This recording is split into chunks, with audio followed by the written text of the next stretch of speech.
बिस्मिल्लाहिर्रहमानिर्रहीम। अस्सलाम वालेकुम स्टूडेंट्स, क्या हाल है आपका? ठीक है, खैरियत से हैं? हम आस्ता आस्ता अपना कोर्स ख़त्म करने की तरफ जा रहे हैं। आज हमारा 31 लेक्चर है और इंशाल्लाह अगला लेक्चर जो है वो हमारा आखिरी होगा। हमारा 6 माह का साथ वो इख्तिताम पज़ीर होने जा रहा है। लेकिन हम बड़ी प्राउडली ये कह सकते हैं कि हमने जो अपने कोर्स ऑफ कंटेंट्स थे, जो हमारा ऑब्जेक्टिव था मेन, इस हमारे वो हमने अचीव कर लिया ऑलमोस्ट। एक आपका टॉपिक है वो एसएल प्रॉब्लम, वो इंशाल्लाह आज हम शुरू करेंगे। SL mean Sturm Liouville problem, और अगले कल के लेक्चर में इंशाल्लाह हम उसको कवर कर लेंगे। आज बेसिकली आज का जो मेरा ऑब्जेक्टिव है वो आपको पता ही है कि हम इंटीग्रल ट्रांसफॉर्म कर रहे हैं, और इंटीग्रल ट्रांसफॉर्म में हमने लैप्लास ट्रांसफॉर्म और फोरियर ट्रांसफॉर्म को डिटेल से देख लिया है। हैंकेल ट्रांसफॉर्म हमने लास्ट लेक्चर में शुरू किया था, और उसके रेफरेंस से फिर मैंने कुछ 2 लेक्चर्स मतलब कल का और 8 या 2 लेक्चर्स में हमने उससे काफ़ी सारे एग्जांपल्स भी किए हैं। आज मैं उसका जो एप्लीकेशन है हैंकेल ट्रांसफॉर्म की रिगार्डिंग पार्शियल डिफरेंशियल इक्वेशंस में उनकी तरफ आऊँगा, और पीडीज को मैं सॉल्व करने की कोशिश करूँगा। 1-2 एग्जांपल्स लूँगा ताकि आपको पता चले। सबसे पहला ऑब्जेक्ट काम ये है मेरा, और उसके बाद फिर मैं इंशाल्लाह एसएल प्रॉब्लम की तरफ जाऊँगा। तो मैं थोड़ा सा रिव्यू ले लेता हूँ। लास्ट लेक्चर में मैंने क्या किया, I just studied the Hankel transform and its application, and it's for some elementary functions. On some elementary functions मैंने इसकी एप्लीकेशन देखी, और देन मैंने इसकी कुछ प्रॉपर्टीज को डिस्कस किया हैंकेल ट्रांसफॉर्म की। स्पेशली जो डिफरेंशिएशन प्रॉपर्टी है जो मेरे इमीडिएट यूज की है, उसको मैंने देखा। और इसमें मैंने फिर आपको ये कहा था कि बेसल्स फंक्शंस और जो आपका आता है हाइपर ज्योमेट्रिक सीरीज, इनको आपने खुद देखना है। इट्स योर जॉब, आप इसको देखें, और दरमियान में अगर कोई बात हो रही तो ज़रूर मैं आपको साथ साथ लेके चलूँगा। ये 2 टर्म हमने लास्ट लेक्चर में किए। तो आज का जो मेरा बेसिक ऑब्जेक्टिव ये है कि मैंने सबसे पहले हैंकेल ट्रांसफॉर्म थोड़ा सा रिवाइज कराऊंगा आपको कि ये है क्या, और देन इसके बाद फिर मैं solution of partial differential equations using Hankel transform, मैं सोल्यूशन की तरफ जाऊंगा कि how we achieve the solution of a certain PDE with the help of a Hankel transform, और उसकी शेप क्या होनी चाहिए, सबसे पहले तो ये देखना पड़ेगा।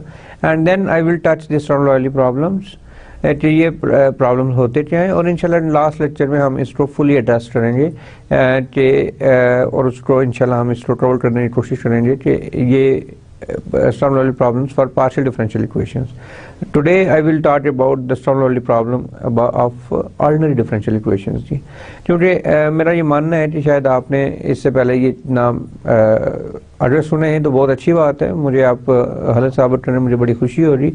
लेकिन अनफॉर्चुनेटली हमारा जो बैचलर लेवल का जो सेटअप है उसमें फोकस किया जाता है सिलेक्टिव स्टडी के ऊपर, ठीक है, और चंद पाकिस्तानी राइटर्स ने बुक्स लिखी हुई हैं तो वो उनको फॉलो करते हैं हम। तो ये आपके strong Liouville problems for ordinary differential equations आपके बीएससी का टॉपिक है बेसिकली, ठीक है।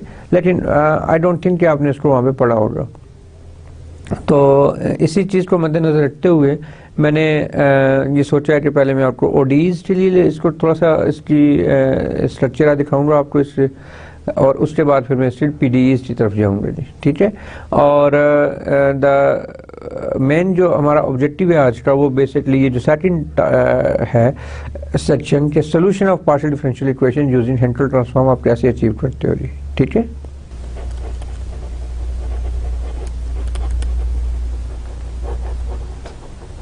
हैंकेल ट्रांसफॉर्म, अगर मेरे पास एक फंक्शन है लेट्स से एफ, और मैंने इसी डिफरेंशिएशन प्रॉपर्टी जो मैं आज यूज़ करने जा रहा हूँ बेसिकली जो मेरे लिए इंपॉर्टेंट है, मैं सिर्फ उसी की तरफ जाऊँगा, और मैं जो एलिमेंट्री टॉपिक्स हैं और इसकी डेरिवेशन में आज नहीं कराऊँगा ना उस तरफ जाऊँगा। वो आप लास्ट लेक्चर में आप देख सकते हैं।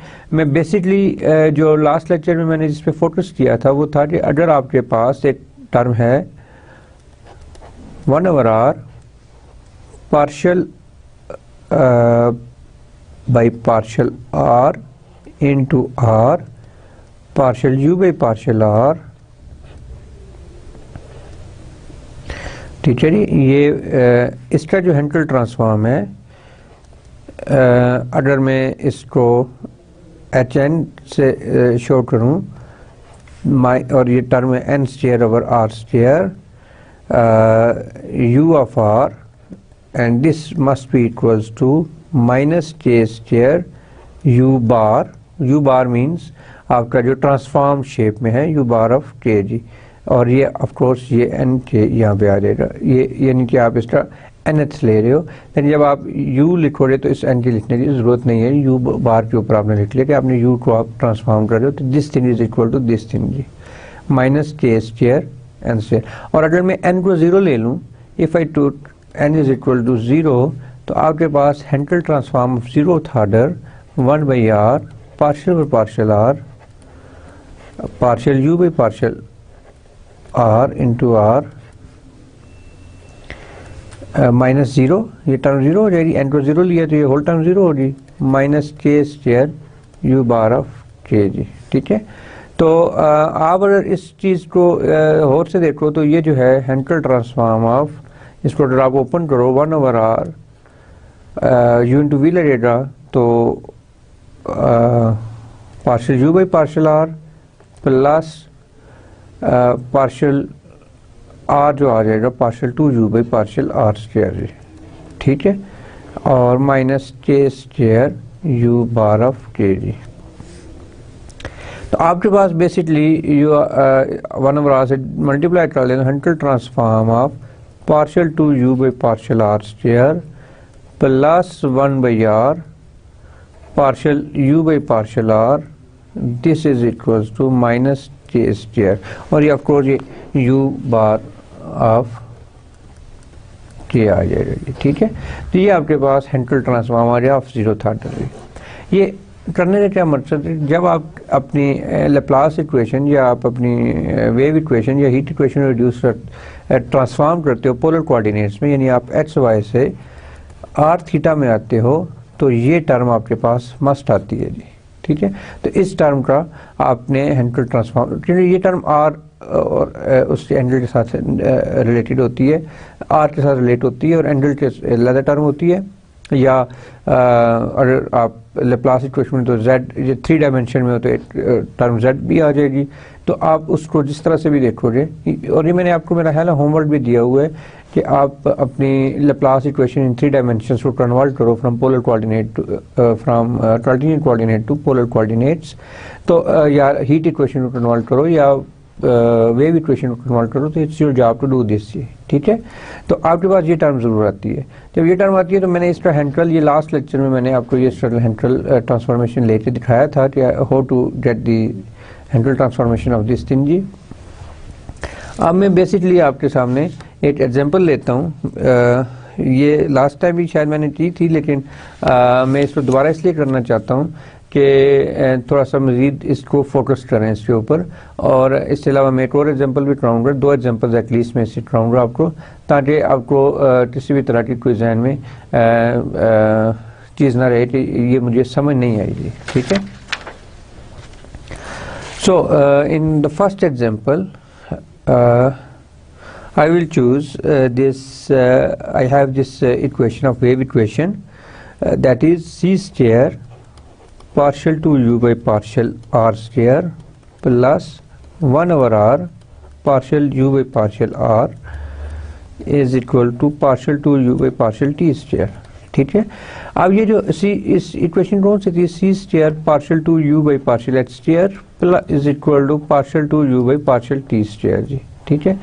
ये आपका होमवर्क है कि आप इस इक्वेशन से यहाँ पर कैसे आते हो। ये कार्टेशियन कोऑर्डिनेट्स में एक्स और वाई में और ये आर थीटा में है, तो आप इसको कैसे यहाँ पे लेके आते हो जी, ठीक है। और आप इसके ऊपर जो बाउंड्री कंडीशन है वो जो है u r 0 is equal to f of r and u T of r 0 initial condition, यानी कि जब टाइम 0 था तो ये जी ऑफ आर हो गया, ठीक है जी। और सी स्क्वायर जो है वो टी ओवर रो, ये आपने जब मॉडलिंग की थी तो आपको पता है c square T over rho equal था, तो ये आपने कांस्टेंट है जी, ठीक है। टी जो है वो टेंशन होती है और रो जो है वो डेंसिटी होती है, सरफेस डेंसिटी होती है, ठीक है।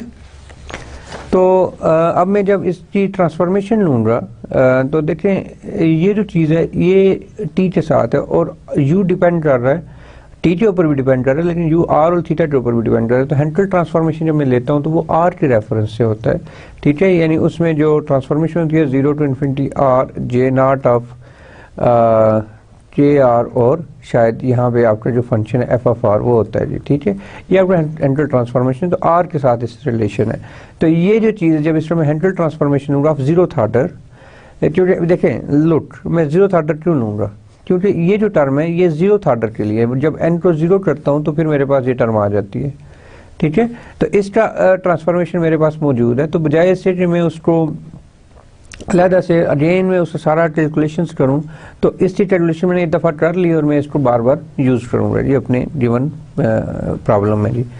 तो ये आ गया, इसको इक्वेशन 1 कह देता हूँ, तो टेकिंग और इसको इक्वेशन 2 कह देता हूँ, तो taking Hankel transform of equation 1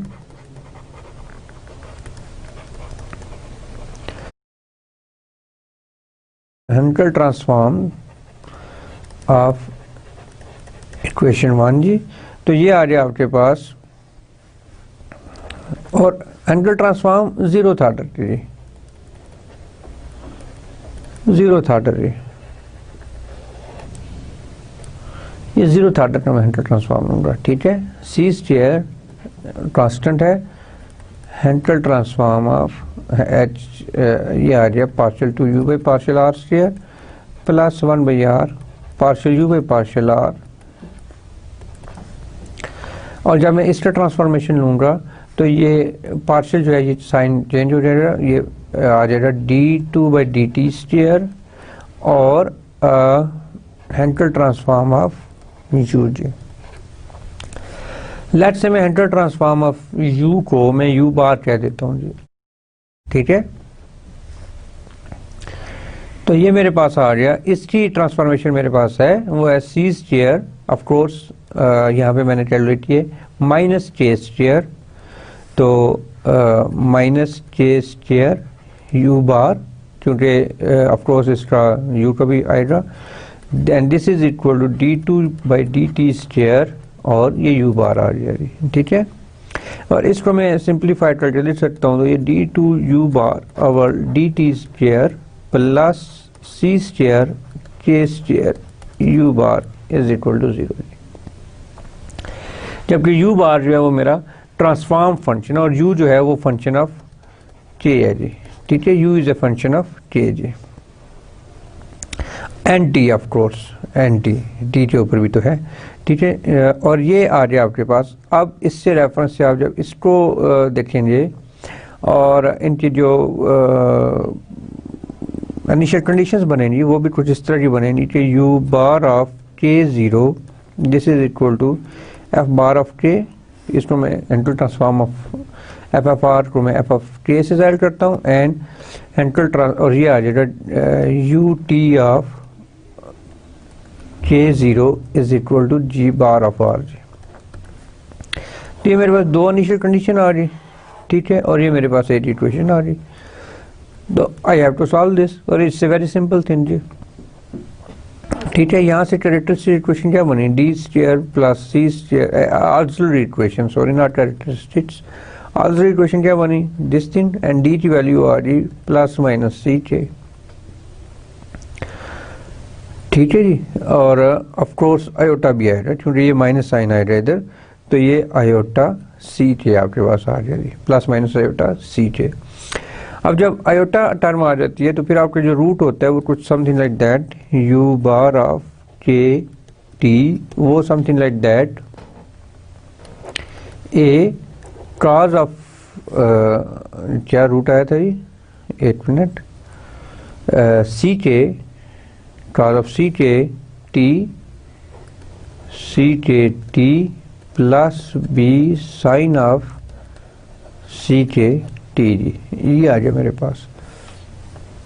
इसको मैं इक्वेशन अभी मैं इसका ए और बी फाइंड आउट कर लूँ, इसको मैं इक्वेशन कौन सी कही थी उसको 2, इसको मैं 3 कह देता हूँ, इसको मैं 4 कह देता हूँ, तो इस इक्वेशन को मैं 5 कह देता हूँ जी, ठीक है।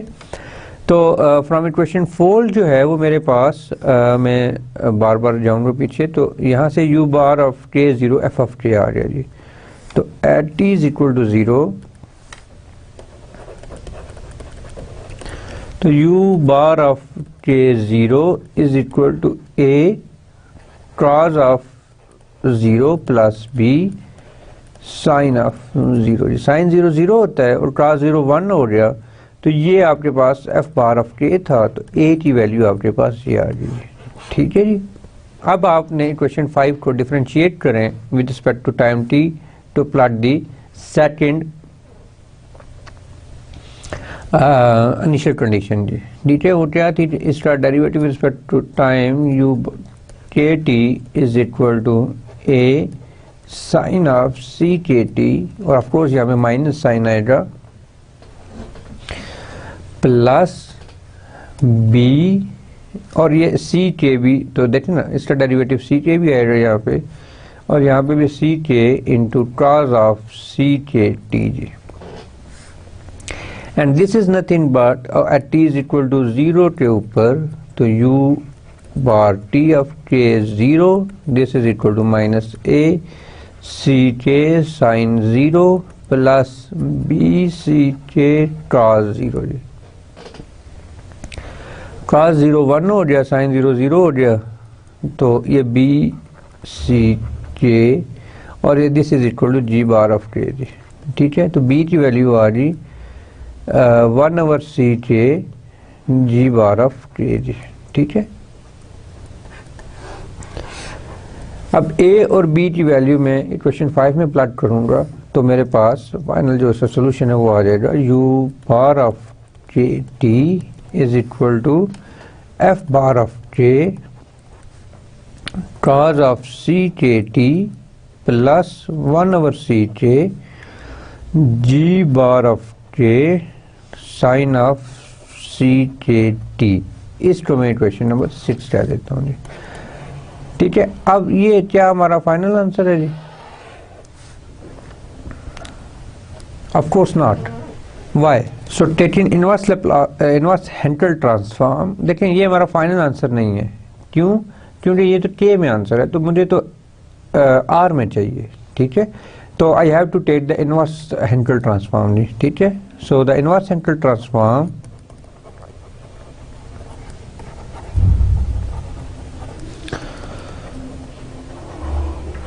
transform leads to the solution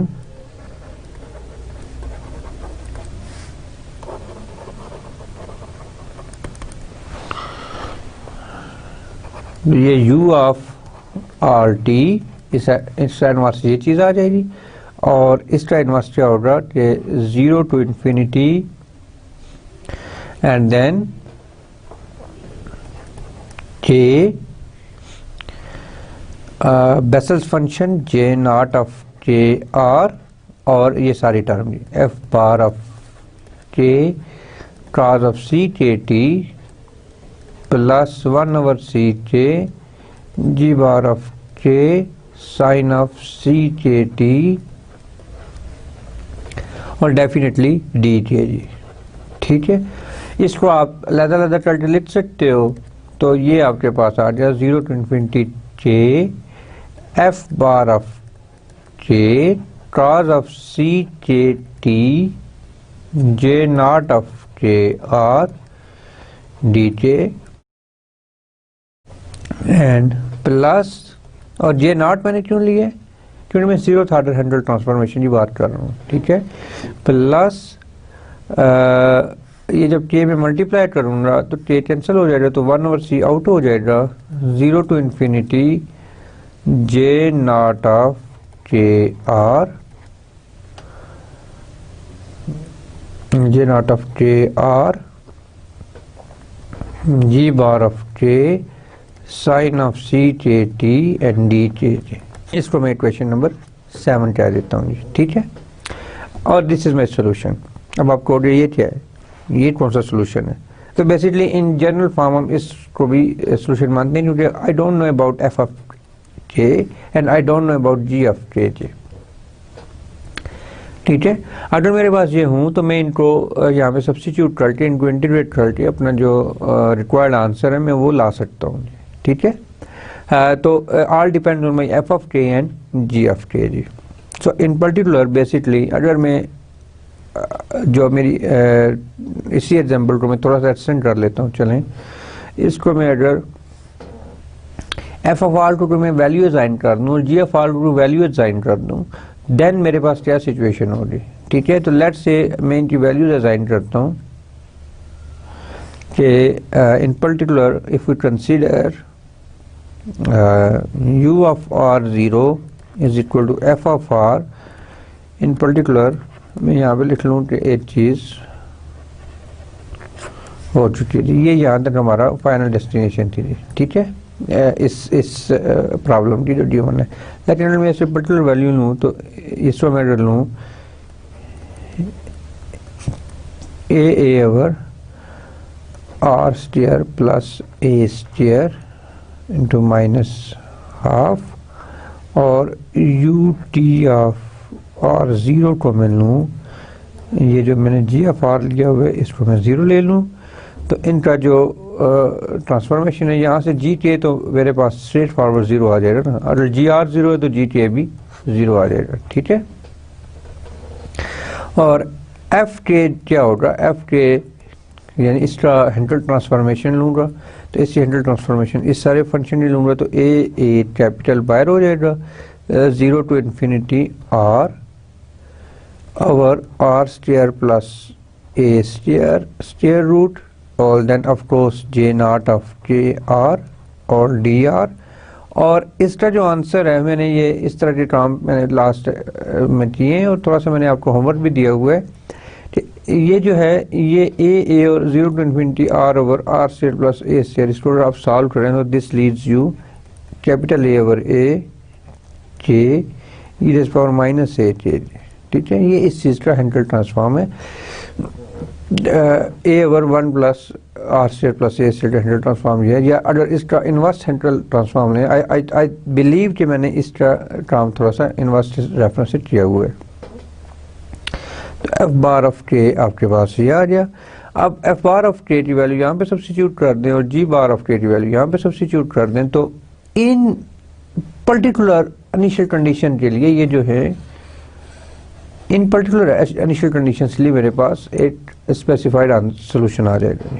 ठीक है, तो वो क्या होगा जी, आप देखें जी ऑफ के ज़ीरो, तो ये सब्स्टिट्यूट ये होल टर्म ज़ीरो हो जाएगी और I am left only with this term जी, और यहाँ पे एफ आर ऑफ के की वैल्यू ये सब्स्टिट्यूट कर दूंगा तो ये आ गया मेरे पास u of are t this is equal to a of a zero to infinity a raise power minus a j not of के आर cos ऑफ सी के टी एंड डी के। एंड अगर मैं इस cos को एक्सपोनेंशियल फॉर्म में लिख लूँ तो फिर मुझे यहाँ पे रियल डालना पड़ेगा, real of zero to infinity E raise to the power minus J common ले लें तो A plus iota C T and J not of के आर डी के, and this is nothing but a real of, और इसका जो है handle transformation अभी मैंने लास्ट में किया था, ये आ जाएगा आपके पास R square plus A plus iota C T whole square minus half जी। ठीक है, रियल पार्ट इसका हम ले लेंगे और इमेजिनरी हम छोड़ देंगे क्योंकि ये उस पर्टिकुलर का आंसर है जी। लेकिन ये तो एक मैंने पर्टिकुलर एग्जांपल ले ली ना, आगे उनकी इनिशियल कंडीशन दे दी। अगर आपको आपके अंडरस्टैंड कहाँ तक करना है, ये क्वेश्चन 7 मेरा ऑब्जेक्टिव था कि मैंने जो अब ये तो डिफरेंट है ना, एफ ऑफ के कुछ भी दे सकता हूँ मैं, जी ऑफ के कुछ भी दे सकता हूँ, तो इनकी हैंडल ट्रांसफॉर्मेशन आप ऑफ कोर्स में ज़्यादा डिटेल में आपको नहीं लेके जाना चाह रहा था। उस रीज़न ये थी कि आई बिलीव कि आप पढ़ के आए होगे, लेकिन इसके बावजूद मैंने इसको थोड़ा सा रिवाइज किया और एलिमेंट्री फंक्शंस मैंने उनकी ट्रांसफॉर्मेशन लेनी सीखी भी और मतलब आपको सिखाई है और एलिमेंट्री फंक्शंस की। और देन अब मैं इसको अप्लाई कर रहा हूँ पीडीईज के ऊपर जी। और फिर देखें मैंने यहाँ पर कुछ स्पेशल फंक्शन ले लिए। यू एफ ऑफ आर की वैल्यू मैंने पर्टिकुलर वैल्यू ले ली और इसी तरह जी एफ आर को मैंने 0 कर दिया। तो इस तरह से आपने इनको लेके चलना है और आपके पास एक पर्टिकुलर सॉल्यूशन आ जाएगा। Now come to the second equation. मैंने आपसे प्रॉमिस किया था कि मैं आपको एटलीस्ट 2 एग्जांपल्स ज़रूर कराऊंगा कि आप 2 एग्जांपल्स, ये बेसिकली 2 एग्जांपल्स आपको काफ़ी 8 में अगर कोई क्वेरीज रह जाती हैं तो दूसरे में सॉल्व हो जाती हैं। That's why from the beginning of my lectures मैंने हमेशा कोशिश की है कि आपको एटलीस्ट 2 एग्जांपल्स हर टॉपिक में से कराऊं, ठीक है। सो मैं जो सेकंड इक्वेशन ले रहा हूँ वो हीट इक्वेशन ले रहा हूँ और वो कुछ इस शेप की होगी। मैं नेक्स्ट स्लाइड पे शुरू करता हूँ।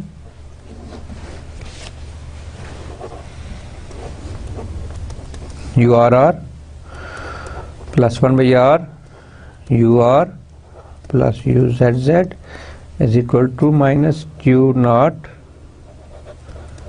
Q f r. What is this? This is a source term जी।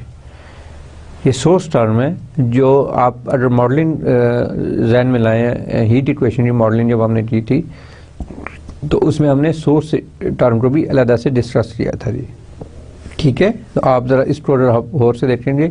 और जो हीट इक्वेशन विद सोर्स थी उसको आपका ये होमवर्क है कि आप इसको एच वाई से ट्रांसफॉर्म करो आर थीटा में जी, ठीक है। This is your job to do. अब अगर मैं इससे हेंटल ट्रांसफॉर्मेशन लेता हूँ टेकिंग, और इसमें मैं जो बाउंड्री कंडीशन हैं, क्योंकि अब इसी बारी अब इनिशियल कंडीशन मेरे पास नहीं है, तो जो मेरे पास बाउंड्री कंडीशन हैं, और देखें इसमें टी टर्म जो है ना, u is depending on only on r and z, not on t जी। यू टी का फंक्शन नहीं है। What does it mean? It's a steady state जी, ठीक है, जहाँ में टेम्परेचर इफेक्ट नहीं डाल रहा आपके ऊपर, तो टी 0 हम ले लेते हैं उसमें, ठीक है। या जो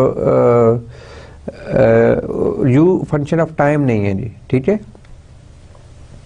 टाइम के रेफरेंस से उसका टेम्परेचर जो है वो कोई उसमें चेंज नहीं आ रही जी, ठीक है। तो that's why I am my function is dependent on u r c z. दूसरे लफ्जों में ये आपकी एक किस्म की लैप्लास इक्वेशन बन जाती है विद दिस सोर्स टर्म जी। अगर आप मैं इसको ज़्यादा डिटेल में कहूँ तो मैं इसे पॉइजन इक्वेशन कह देता हूँ।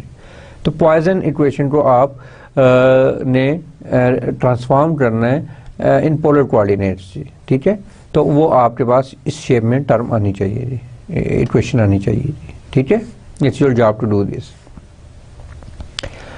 सो जब मैं इसका हेंटल ट्रांसफॉर्मेशन लेता हूँ, बल्कि पहले मैं बाउंड्री कंडीशन भी साथ लिख लूँ कि इसमें क्यू नॉट जो है कांस्टेंट है और मेरे पास जो जो बाउंड्री कंडीशन है u r 0, this is equals to 0, और ऑफ कोर्स जब मैं z को 0 ले रहा हूँ तो मेरे पास ये टर्म आ जाती है जी, ठीक है। और दूसरा मैं कहता हूँ मेरा सोल्यूशन बाउंडेड है। My solution is bounded when my z goes to infinite or something like that, मेरा solution जो है वो बाउंडेड है। what does it mean?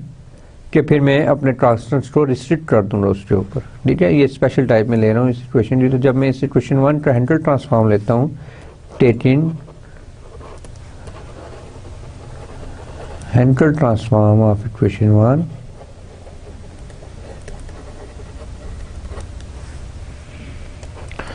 और 0th ऑर्डर, ऑफ कोर्स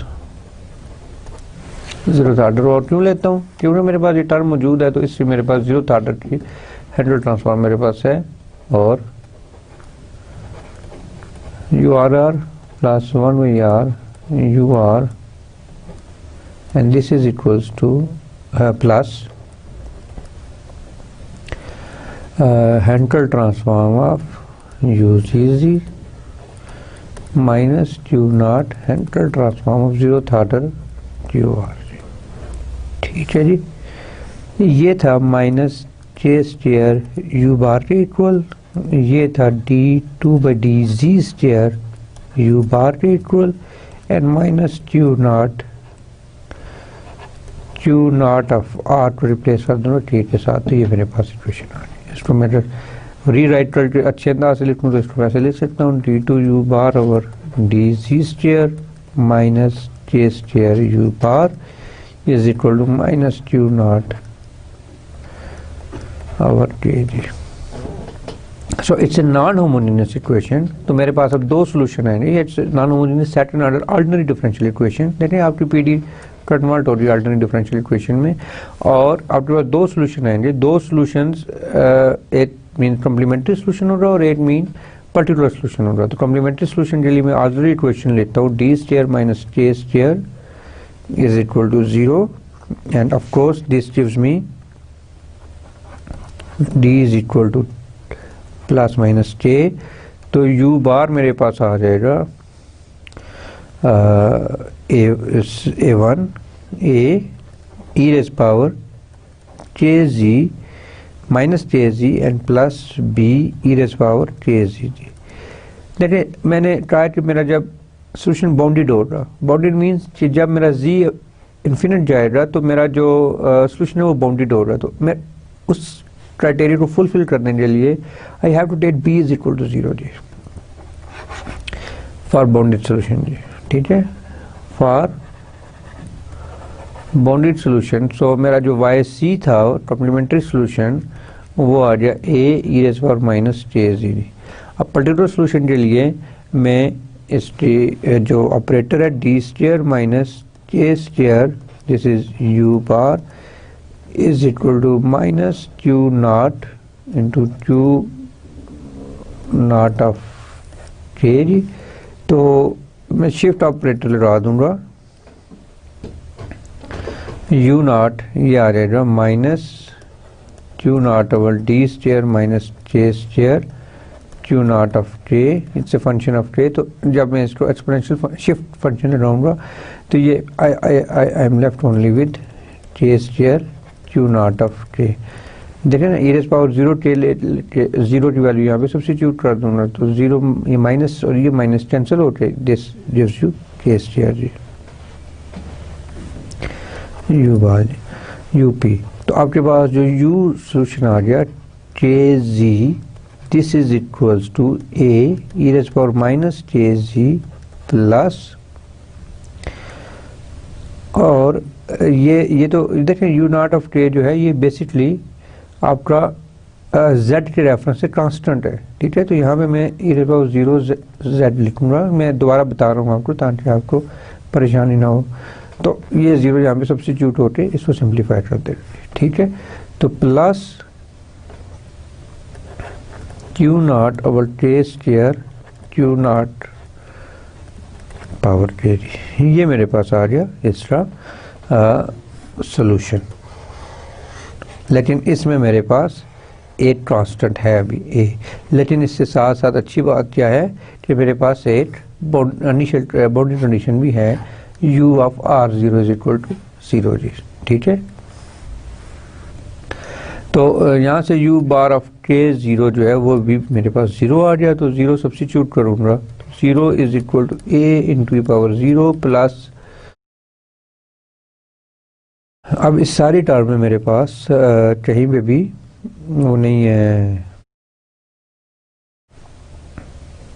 जी नहीं है, तो मैं ये एज इट इज लिख लूँगा क्यू नॉट के स्क्वायर क्यू नॉट पावर के ओवर के जी। तो ए की वैल्यू मेरे पास आ जाएगी -1 minus q naught over k square Q not power के ओवर के जी, ये ए आ जाएगी मेरे पास। ए की वैल्यू मैं यहाँ पे सब्स्टिट्यूट कर दूंगा तो मेरे पास जो सोल्यूशन आ जाएगा वो आ जाएगा minus q naught over k square Q not capital q not और स्मॉल क्यू नॉट को मैं नाले में बोल रहा हूँ तो आप समझ रहे हैं कि मैं क्या बोल रहा हूँ, प्लस और of course e raise power minus k z plus capital q naught over k square small q naught bar over k जी। कॉमन ले लें तो q naught over k square small q naught के 1 minus e raise power minus k 0। This is your solution. Is this our final solution जी? I don't think so. तो ये हमारा final solution है। द रीज़न इज कि ये तो हमारा ट्रांसफॉर्म सोल्यूशन है। अब मैंने ओरिजिनल सोल्यूशन लेना है तो टे को मैंने वापस आर में लेके जाना है, ठीक है। तो इसका जो इनवर्स सेंट्रल ट्रांसफॉर्मेशन हो रही है वो भी मुझे लेनी पड़ेगी। उसमें क्यू कैपिटल क्यू नॉट जो है, ये जो चीज़ है ये आपका कांस्टेंट कंसिडर किया जा रहा है जी यहाँ पर, ठीक है। तो taking inverse Laplace transform, so the inverse Hankel transform, not the Laplace transform, Hankel transform at Z integral solution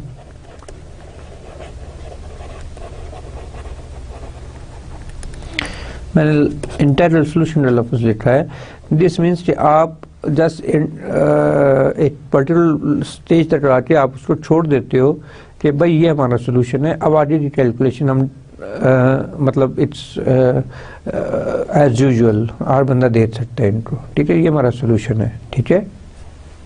तो हम अगर इसका जब इंटीग्रल ट्रांसफॉर्म लेंगे तो u ऑफ r0 जो है के जी जो है वो r0 में चेंज हो जाएगा और q नॉट कांस्टेंट है 0 to infinity q naught over k 1 minus e to power minus k z j not of j r d r. ये हमारे पास इंटीग्रल सोल्यूशन आ गया। अब जो इंटीग्रल सोल्यूशन मीन्स अब क्यू नॉट के ऊपर डिपेंड करता है। क्यू नॉट की वैल्यू क्या है? जो क्यू नॉट की वैल्यू हो रही फिर उसके रेफरेंस से फिर हम इसको लेट्स से क्यू नॉट की वैल्यू 1 है तो आप बड़ी आसानी के साथ के है सॉरी तो के और के कैंसिल हो जाएगा तो आपके पास सिर्फ ये टर्म बच जाएगी।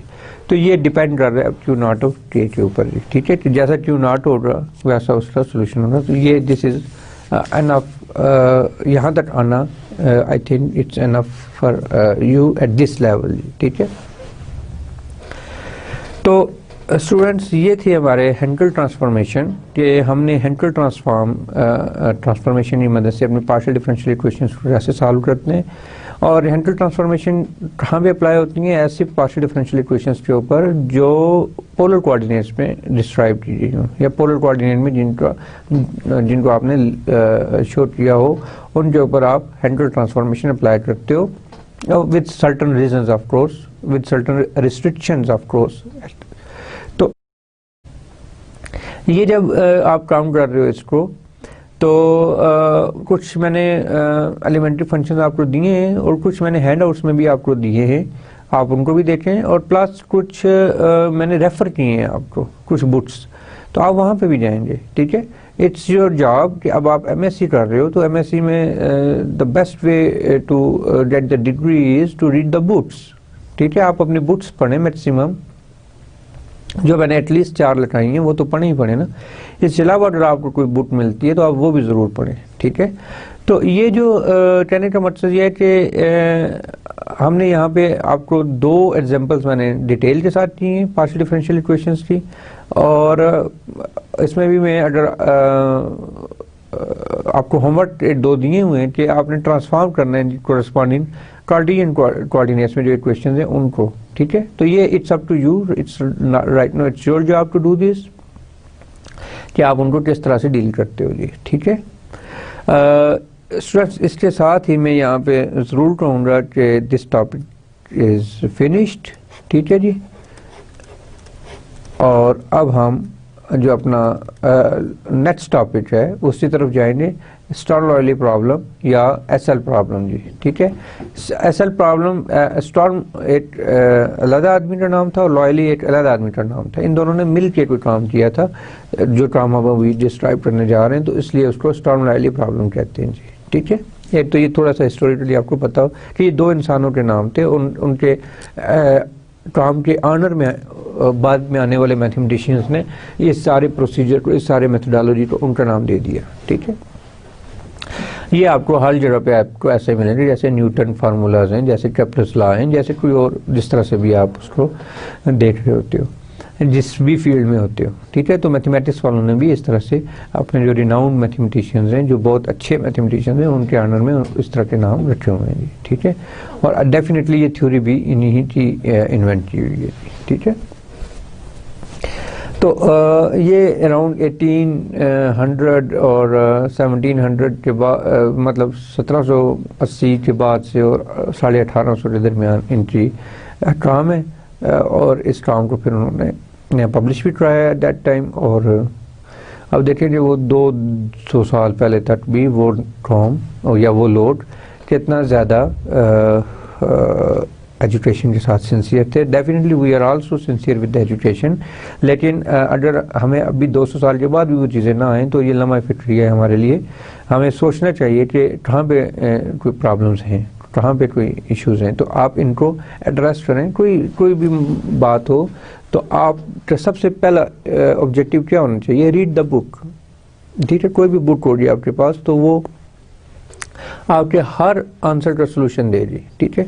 मेरे नोट्स, मेरे हैंड आउट्स आप देख सकते हैं, मेरे हैंड आउट्स वो भी मैंने ऑफ कोर्स मैंने बुक्स को सामने रख के कुछ ये बुक कोई वो बुक कोई वो बुक वहाँ से अच्छी चीज़ें जो मुझे लगी हैं मैंने पिक की है जी, ठीक है। कुछ मैंने अपने भी बीच में कंट्रीब्यूशन दिया है, लेकिन आप मेजॉरिटी आप देख सकते हो कि वो मेरे हैंड आउट्स जो हैं वो डिपेंड करते हैं कुछ बुक्स के ऊपर।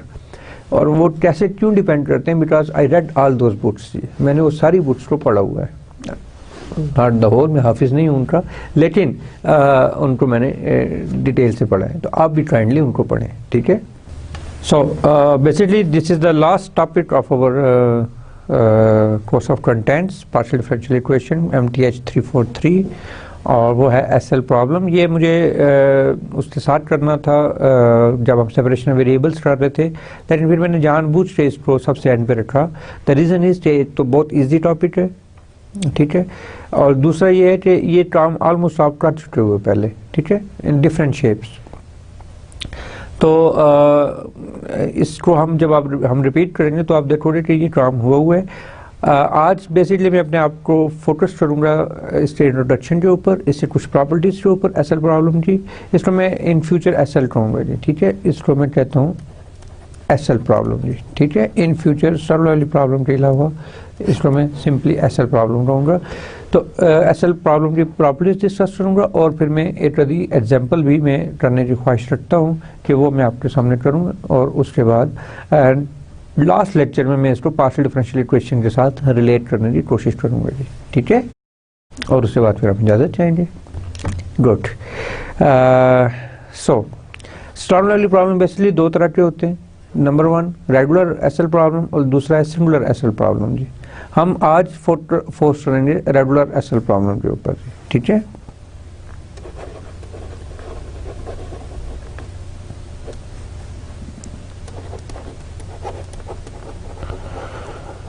दूसरा प्रॉब्लम होता है सिंगुलर SL प्रॉब्लम जी। तो हम आज जो इसका टॉपिक है first section regular SL problem के ऊपर जी, कि let P Q R and R dash, ये सारे फंक्शन है H के भी real valued functions,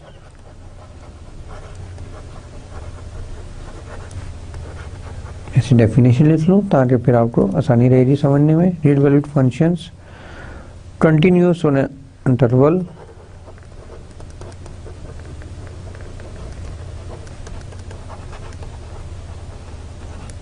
on interval AB, कोई एक इंटरवल है आपके पास, and late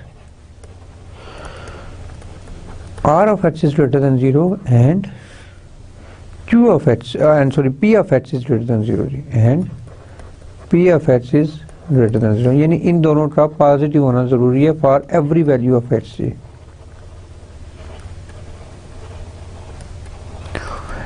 in the interval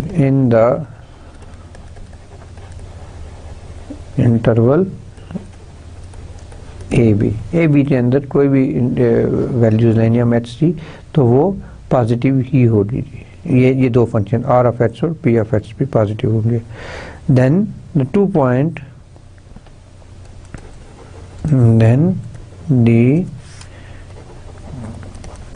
boundary value problem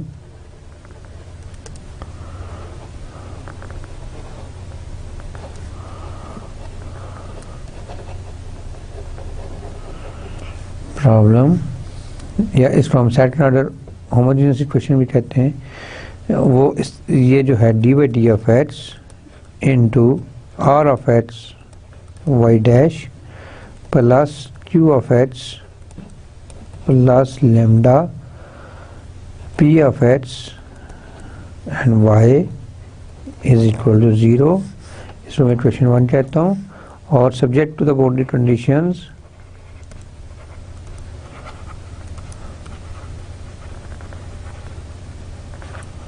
boundary conditions हो क्या होंगी जी, alpha 1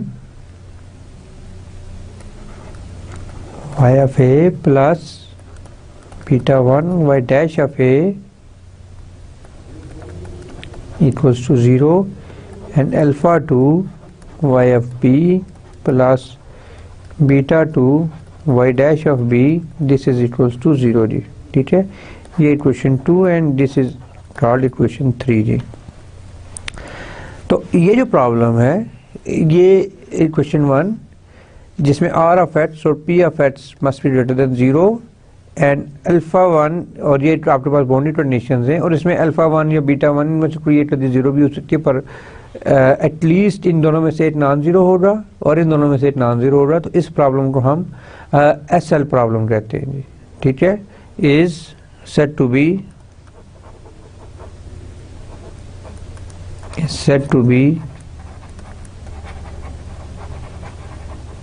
SL problem or in more or यहाँ पे मैं इसको रेगुलर एसएल प्रॉब्लम कह दूँगा जी। सिमिलर की जब हम बात करेंगे तो फिर बात करेंगे, लेकिन आज हम इस set to be regular SL problem हम इसको कहते हैं जी, ठीक है। और इसमें आप देखते हैं कि इम्पोर्टेंट इशू क्या है, आर ऑफ एक्स और p of x must be greater than 0 on that interval, और q of x, r of x और पी ऑफ एक्स और इसका जो डेरिवेटिव है आर डैश ऑफ एक्स वो रियल वैल्यूड फंक्शन हो, ठीक है, उसमें कोई इमेजिनरी वैल्यू ना हो जी, ठीक है। यहाँ पे मैं ये बताता चलूँ कि अल्फा 1 और बीटा 1 और अल्फा 2 और बीटा 2 ऑल रियल वैल्यूज होंगे जी, ठीक है।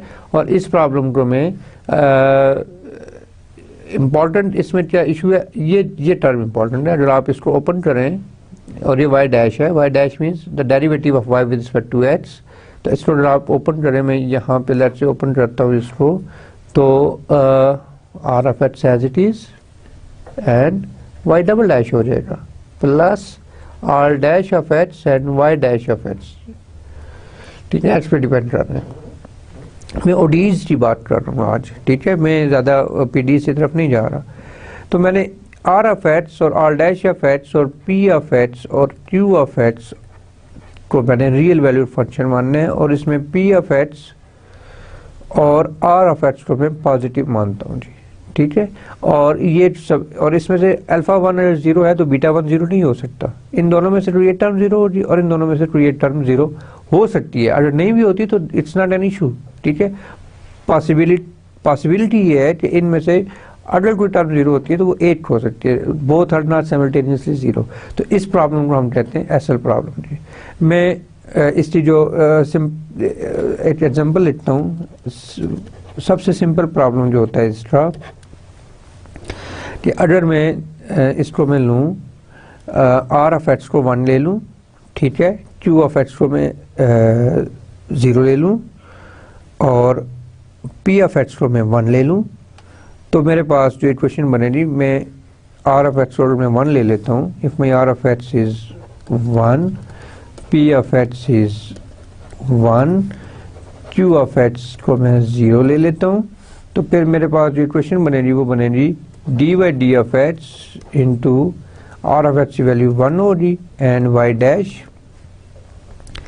प्लस क्यू को मैंने 0 ले लिया तो लेमडा पी ऑफ एक्स को मैंने 1 ले लिया, और ये y this is equal to 0, तो ये y double dash plus lambda y is equal to 0 जी। समथिंग इस तरह की इक्वेशन आ रही है, ठीक है। ये एक सिंप्लीफाइड फॉर्म था जी। अब मैं अगर इसकी प्रॉपर्टीज लिखने पे आऊँ which are very much important, लेकिन प्रॉपर्टीज लिखने से पहले मैं इसको थोड़ा डिस्कस करना चाहता हूँ, इस इक्वेशन को या इस इक्वेशन को जी, इक्वेशन 1 को। y इज इक्वल टू 0 इसका सोल्यूशन है ही है, y को 0 लो तो ये भी 0 टर्म, ये भी टर्म 0, लेकिन उसका प्रैक्टिकल यूज नहीं होता। तो फॉर नॉन ट्रिवियल सोल्यूशन जो मेरे पास आएगा, वो जो भी सोल्यूशन वो लैम्डा पे डिपेंड करेगा जी, ठीक है। और उस सोल्यूशन में अगर वो सोल्यूशन एग्जिस्ट करता है, पहली बात तो ये कि एग्जिस्टेंस उसकी होना जरूरी है। अगर वो एग्जिस्ट करता है तो फिर वो सोल्यूशन जो है वो मेरा उसको मैं आइडल फंक्शंस कहूँगा। और अगर वो जो ऑफ कोर्स वो एग्जिस्ट कर रहा है तो वो इस लैम्डा जो पैरामीटर है इसका उसमें बड़ा इंपॉर्टेंट रोल होगा जी, ठीक है।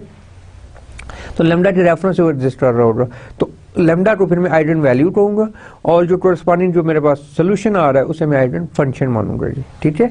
ये दो बातें याद रखें कि what is eigen function and what is eigen value जी। आइडन वैल्यूज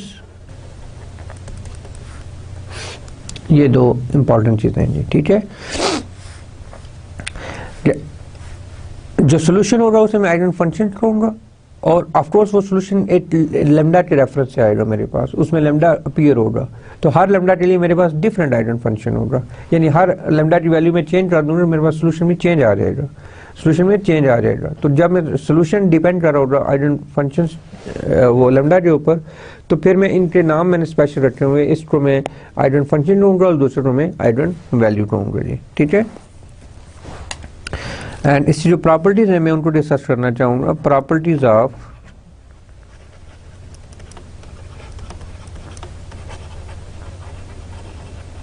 एसएल प्रॉब्लम, दो जो सबसे पहले प्रॉपर्टी है, there exist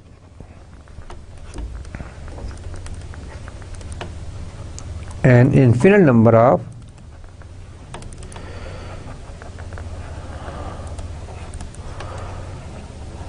real eigenvalues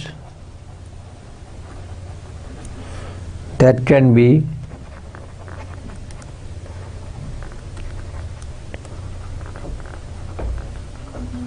arranged in increasing order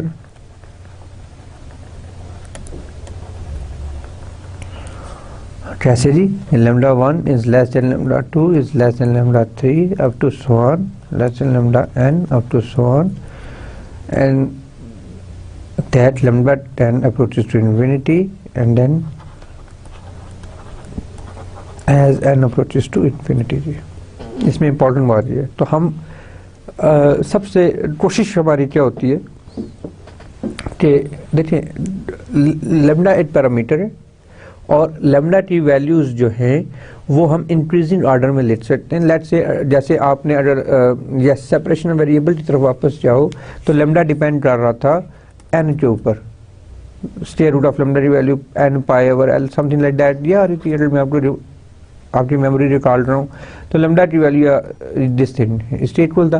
तो अब आप देखें कि इसको मैं लैम्डा एन कहता हूँ और एन की वैल्यू 1 लेता हूँ तो लैम्डा 1 पाई बाई एल आ जाएगा, तो लैम्डा 2 क्या आ जाएगा 2 पाई बाई एल। तो ऑफ कोर्स दिस इज, मैं इसको कैसे लिख सकता हूँ, lambda 1 less than lambda 2 and similarly less than lambda 3 up to so on जी, ठीक है।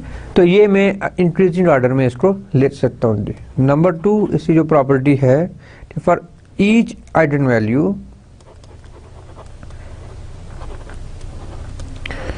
for each eigenvalue there is only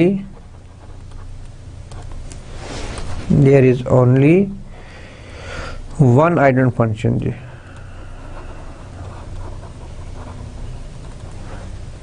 lambda 1 के लिए मेरे पास 8 ही आंसर आएगा, लैम्डा 2 के लिए भी 8 आएगा, लैम्डा 3, और ये यूनिट ये डिफर करेंगे एक दूसरे के साथ। लैम्डा 1 का आंसर जो है वो लैम्डा 2 से डिफरेंट होगा।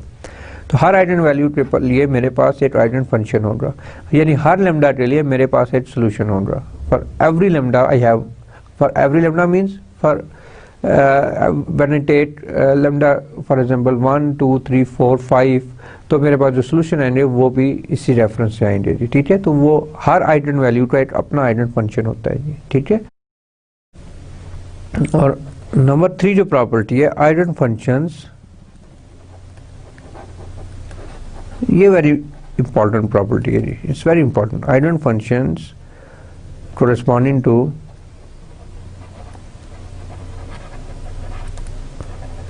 different eigenvalues are linearly independent जी।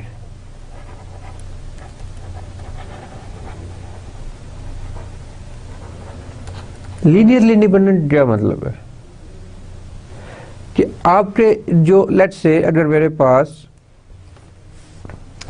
लीनियरली इंडिपेंडेंट का मतलब है कि C1 U1 plus C2 U2 plus C3 U3, let's say मेरे पास ये आइडन फंक्शन है U1 U2 U3 और ये इक्वल्स टू 0 है। लीनियरली इंडिपेंडेंट की डेफिनेशन में बता रहा हूँ, प्रोवाइडेड के Ci is not equal to 0। ठीक है, तो इनका आपस में जो रिलेशन हो रहा है U1 U2 U3, इनको मैं कहूँगा कि ये आपस में लीनियरली इंडिपेंडेंट है, एक दूसरे के ऊपर डिपेंड नहीं कर रहे। फॉर एग्जांपल अगर मैं इनको कहूँगा C2 U2 plus C3 U3 ये इक्वल टू 0 है और U2 डिपेंड कर रहा है C3 बाई C2 और U3 के ऊपर, देखिए ना U2 डिपेंड कर रहा है U3 के ऊपर, तो ये लीनियरली डिपेंडेंट हो जाए। तो मैं लीनियरली इंडिपेंडेंट लिख रहा हूँ, तो ये लीनियरली इंडिपेंडेंट होने चाहिए कि C1 U1 plus C2 U2 plus C3 U3 is not equal to 0 जी। ठीक है, और इसमें आप इसको इस तरह से देखोगे कि ये लीनियरली इंडिपेंडेंट है जी। ठीक है, अब ये लीनियरली इंडिपेंडेंट है। अब जो चौथी प्रॉपर्टी है वो ज़्यादा इंपॉर्टेंट है जी, सबसे ज़्यादा इंपॉर्टेंट चौथी प्रॉपर्टी है। फोर्थ वन इज कि the set of आइडन functions, the set of आइडन functions corresponding to the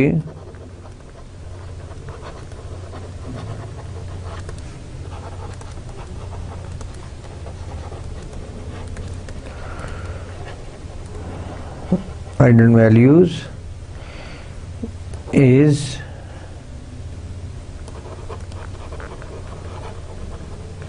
orthogonal with respect to the weight function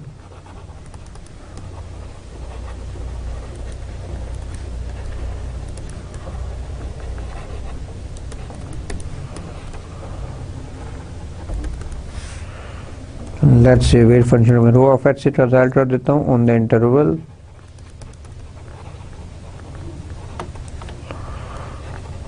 A b जी। आपके जो आइडन फंक्शंस हैं corresponding to the set of eigen values, of course eigen values से reference से आपके पास आइडन functions आते हैं, वो आपस में ऑर्थोगोनल होंगे,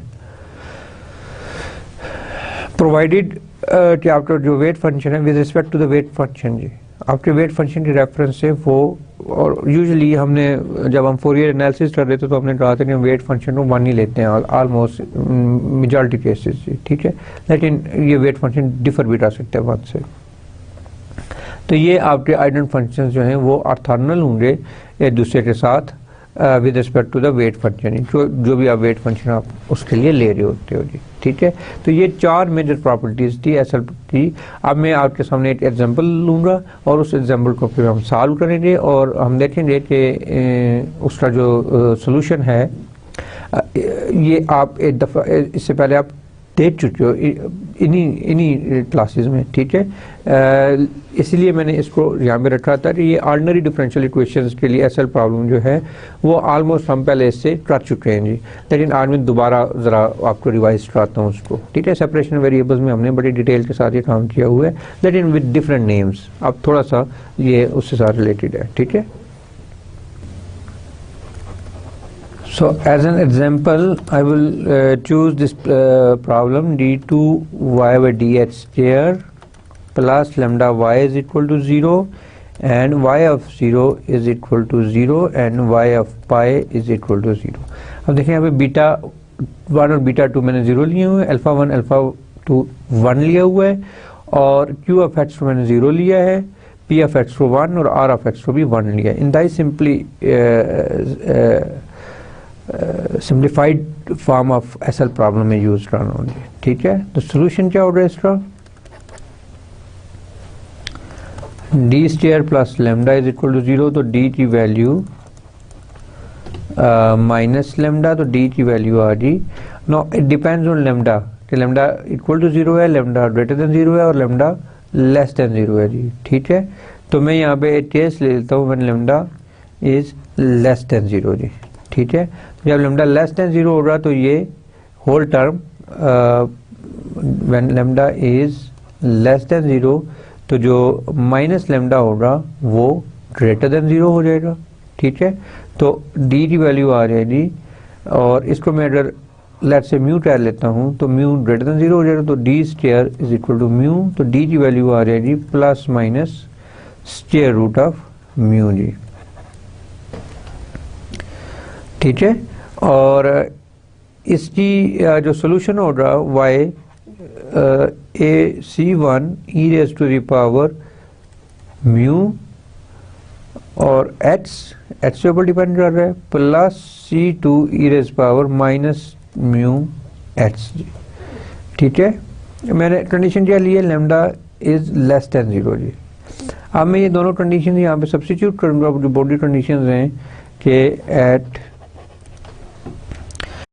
y0 के ऊपर ये 0 था, तो y0 0 is equal to C1 e raise power minus lambda mu 0 plus C2 e raise power plus lambda mu 0, ठीक है जी।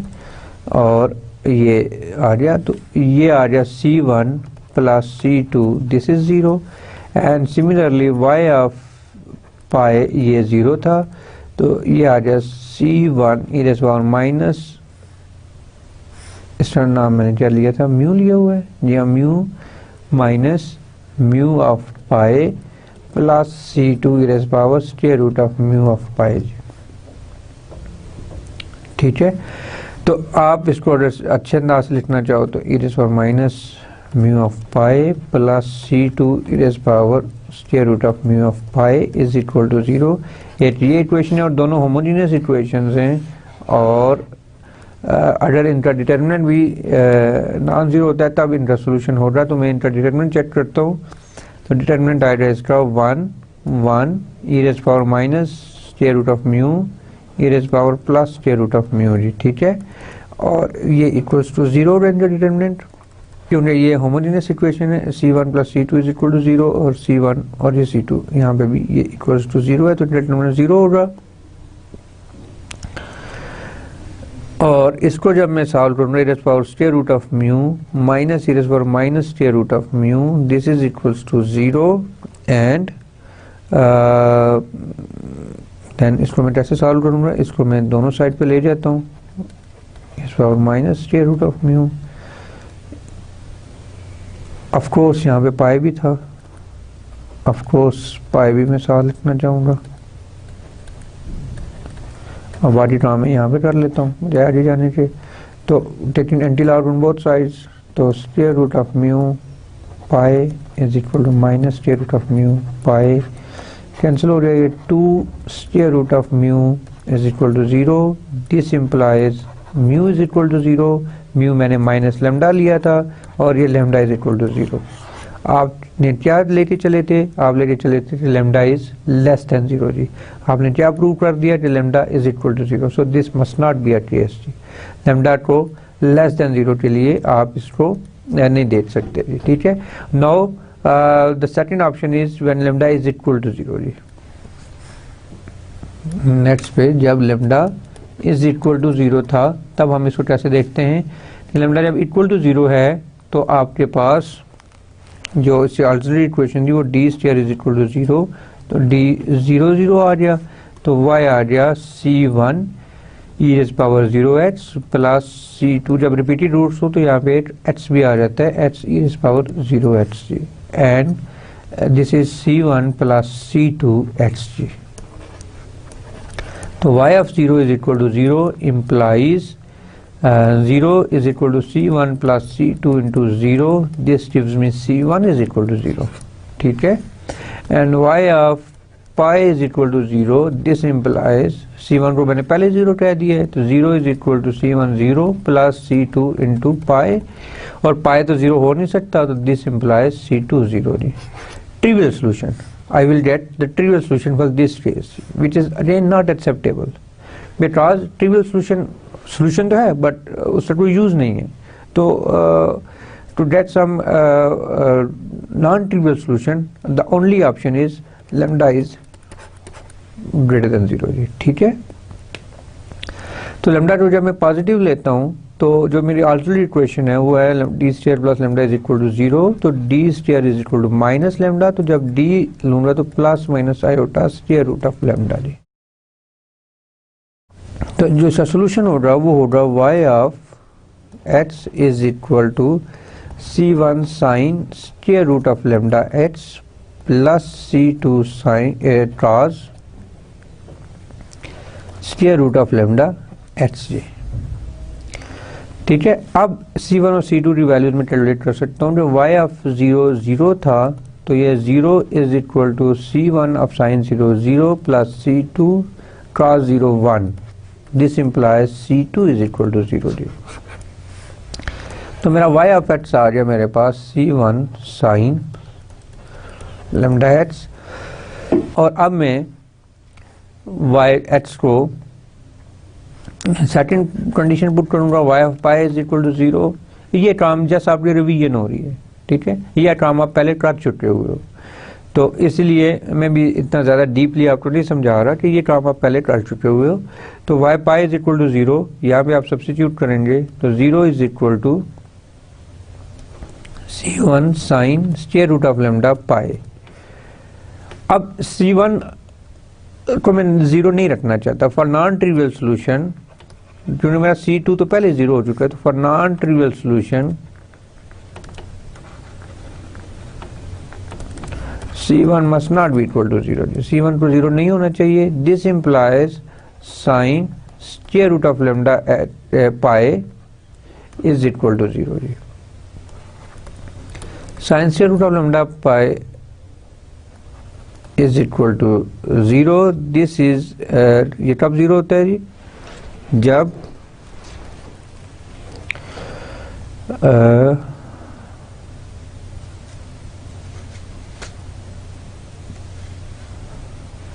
साइन एन पाई आता है।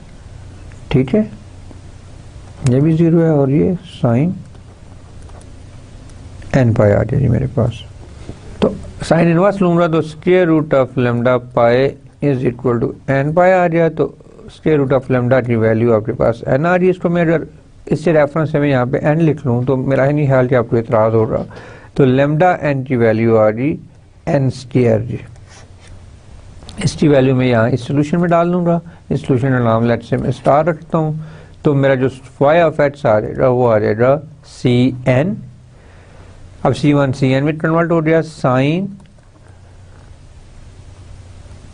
N x. ठीक है जी। अब देखें वो जो प्रॉपर्टीज हमने पढ़ी थी कि for every eigenvalue mean n, सबसे पहले तो आप देखें ये जो आइगन वैल्यूज आ रही है ये इंक्रीजिंग ऑर्डर में। एन की वैल्यू 1 लूँ तो lambda 1 is equal to 1, lambda 2 4, lambda 3, lambda 4 up to so on. फिर इससे जो ये फंक्शन आ रहे हैं साइन एन एक्स, ये आइगन फंक्शंस आ रहे हैं, ये डिपेंड कर रहे हैं आपकी आइगन वैल्यूज के ऊपर। हर आइगन वैल्यू के लिए एक ही आपके पास आइगन फंक्शन है। ठीक है, तो ये आपके पास बेसिकली आपके पास एक फाइनल सोल्यूशन आ गया जो आपकी given partial differential ordinary differential equation थी। ये काम हमने पहले बहुत दफ़ा किया हुआ है, बहुत दफ़ा। आज जस्ट एक रिपीट टेलीकास्ट हुआ है और इसलिए मैं इसको ज़्यादा डीप नहीं जाऊँगा। कल इंशाल्लाह हम SL problem for partial differential equation करेंगे। मैंने थोड़ा सा आपको इसके साथ टच करने की कोशिश की है कि एसएल प्रॉब्लम होते क्या हैं, कोई इतनी मुश्किल चीज़ नहीं है रेगुलर एसएल प्रॉब्लम बेसिकली।